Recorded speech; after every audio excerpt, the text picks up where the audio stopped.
supply. This is for power conversion, and in this case we have, this is what? I believe this is supposed to be 24. AC to DC. Yeah, mostly. Yeah, I think it's AC to DC 5 volts, right? And this is DC to DC. If I remember correctly, this is 24 volts to minimum 5 volts down conversion. Right, so we call this a buck converter.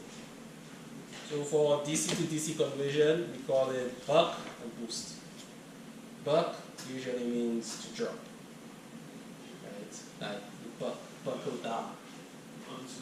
Yeah, like buck it means to drop. So we call it boost. So boost brings it up. And if the converter is able to do both, we just call it buck boost converter. Right.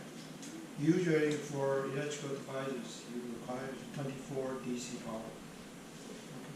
Yes. So we need to have 24 volt DC power supply.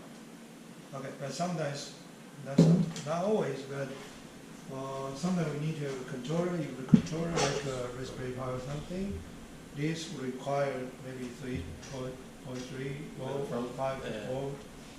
So sometimes we need to have a 5 volt, 24 volt power supply or 48 volt. Yeah, so depending on the application and the amount of power that's required, you Also will for start from. HMI require 24. So you will start from. JC also. Usually you start like with power supplies. They start from 5 volts, and they go up to about. I mean the ones that you can usually even buy in the store. They go up to usually around 24. Maybe you might find a 48, but 48 I think is rare. Because 24 volts is industrial standard, right? And some, you may think they really choose 24 volts out of some big brain analysis, but a lot of the times the standards is just convenience. So over time, people just converged around using 24 volts, right? Yeah. So there's that, and the higher the voltage, the lower the amperage. So 24 volts does give you a great deal of power without having to use large wires for your industrial applications, like for sensing, for example. For motors and high power equipment, you may use 48 volts, right? Although 24 volts can still be used. For example, if you have a 240 watt appliance, when driven by 24 volts, it's about 10 amps, right? 10 amps is still doable with reasonably sized wires, right? But if you have to do the same for 5 volts, no, you have to multiply that by about 5 times, about 5 times that, right? So that's 50 amps, about 50 amps, maybe 60 amps. That's a lot of heat. Because remember, you have I squared R is equal to the amount of heating, right? That's going to be so that is required. That's I squared R is the amount of power that will be dissipated in the wires due to the resistance. So you need some thick wires to minimize the resistance. Otherwise, you might be better off reducing the current, because squared it's linear, right? Then we have. That's for numbering. That's That's a a label. printer. That's a printer. Okay, yeah, so this is the printer. If you are a workshop, probably you can use printer. If you go outside, it's not convenient with. Yeah. So you can print Yeah, there's a the device. keyboard first, or you can just use numbers. Yeah, but there's also a device. There's also a handheld device that you can use to label. I don't think we have it here. We don't have it, but there's a device you can put in like the tape or something, and then just label, and then you just. Oh, okay. Yeah, you know what I mean. Yeah, but yeah, it's a different one. Yeah, that's a different one. This just has numbers. Okay, so that's it for the brief a brief tour of the devices. Well, maybe we can go to workshop Yeah. to show them some works so Yeah, they can understand how before, to. Before you go to the workshop, you will have to go to the tooling room. Right, so everyone can just follow me. Okay. Yes. Okay, let's go. Vamos. You know, it's funny that we say vamos. Vamos, let's go. So like even in English, we say vamos when we Yeah. want to emphasize Russian. Oh, okay. Yeah, like vamos. Vamos. So I say hurry up, say vamos. It's not often, but you do it sometimes. I think Anderson introduced the soldering to you all. In last week, right? Some of the other tools. Okay, so I brought you here to emphasize that when you're soldering, you should be mindful of the temperature that you are using, right? Because depending on the type of solder that you're using, you will have different results if you use the same temperature. So the conventional solder used to use lead, right? And that the lead allowed the solder to melt at a very low temperature. So that means that if you had to, well, you probably will encounter this when you go back to Paraguay, because you know, food in the country, they use all the bad stuff you're not supposed to use. Yes, right. Now, when you're preferably you should avoid using it, but I'm just saying. Okay. Now, it does well. If you want to know what temperature to use, you can look it up, because depending on the type of solder, the different melting points.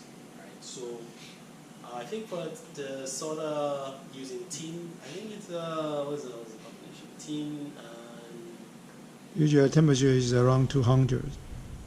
Should not be too high for yeah, solder. but it depends on the mixture. The different mixtures are, I forgot what is it, tin and zinc? Not zinc, tin. Lead Not lead. and lead, yeah. No, they were phasing out the lead one. It's On tin. lead, the temperature should be higher. No, leaded is lower. Lead is lower, but on lead is Yeah, should be lead is- higher. It should be around maybe 210 or. I think it's even higher than that. I think I usually use about well, yeah, I think you're right, about 285. Like I gradually increase it. I can tell you how to find. If you use the that, but it's not allowed. With that, you can use probably 180, When you 190. solder it, right? You start out with maybe about 150, and then you take the solder and you just touch it, right? Touch it for a while, and then you note whether it's melting or not. So like if you leave it there for about maybe a second or two and it doesn't melt, temperature is usually too low, right? And then you gradually increase it until it starts melting. You would notice that it doesn't, at first, it will not melt instantly, but it will start quickly melting it, like kind of like ice cream in a way. Yeah. Right, but if the temperature is too high, then it will quickly oxidize. Right, so you don't want to set it too high. Another reason why you don't want to set it too high is that when you solder in the ICs and whatever you're soldering on your board, the temperature is too high, you can damage it. Yeah. Easily. Sometimes it's quite surprising how quickly these things heat up. Right? Because you have to remember, the package is designed to dissipate heat quickly, right? So, for the same reason it can dissipate heat quickly, it can get heat quickly, because the metal doesn't care. It can go in either direction, right? So then that way you have to be mindful of what temperature that you're using. It does take some experience. So if at the ideal temperature, you will find that the solder would melt and it still be shiny, right? But if it's too But high, what does it mean shiny? it will be very lustrous. You need to show them, man. What's shiny? Okay. I don't normally use this one. I usually use this one, but I think this one is fine too. So let me see. Okay, rule of thumb: do not use something you're unfamiliar with when you're doing the thing best to use what you're familiar with. But I'm gonna break this rule, so I'm gonna use this. I should not use it, but let's see. Sometimes it's only when you really need to use it, it breaks down. Right. Well, this machine is not just solder. It has a heat gun. So once you are going to remove the IC, which has many legs, this will Okay, so- blow in. Yeah, so this is a, what do they call this? I think if I remember correctly, is a heat reflux. Heat reflux. Kind gun. of. So- it's like the heat gun we used last week. Yeah, so you can use it two ways. The first way is to add the, what they call them, surface mount device.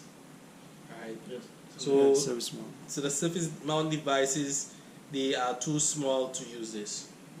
Right. Well, technically you could, but you need to have some really sharp eyesight, right, and some mad hand skills. Yes, but most people don't. So what they do is that you can use like you have like a soldering paste, right, and they paste the pads, and then afterwards they put the surface mount device on the pad. Then they would use this heat gun to, how you see, not melt the solder, because technically the solder is like a paste.